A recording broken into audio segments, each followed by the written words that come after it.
सत्ययुगे किए गोहत्या करथिले एवं किपरि साप मुक्त हेले सत्ययुगर कथा सरल रे बुझाइबा पई चेष्टा करूची।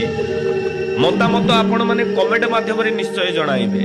सत्ययुगर कथा दिने शिव गंगा नदी तटरे अवस्थित मुक्तावती तीर्थरे स्नान करुथिले हेले तट देशरे निजर कुशबटी को रखिथिले। शिव स्नान सारी देवता और पितृपुरुष को जलदान बेले कपिलार झील बौला गाई तट देश रे शिव थोइथिबा निजर कुशबटी को खाई देइथिले।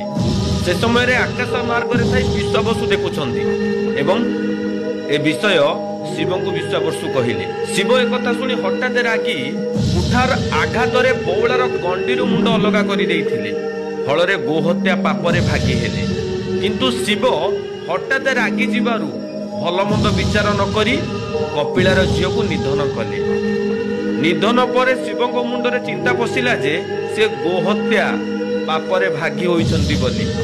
तेणु सेही गोबध पापरु उद्धार पाई कपिला को पचारुछंती।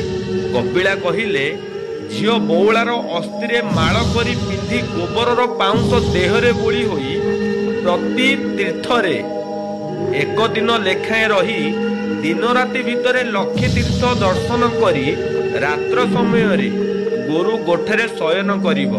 एहिपरि 13 वर्ष काल गोटे तीर्थ दर्शन करी शेषरे श्रीक्षेत्र रे श्री जगन्नाथ को दर्शन करी गोवध पापरु मुक्त हेब।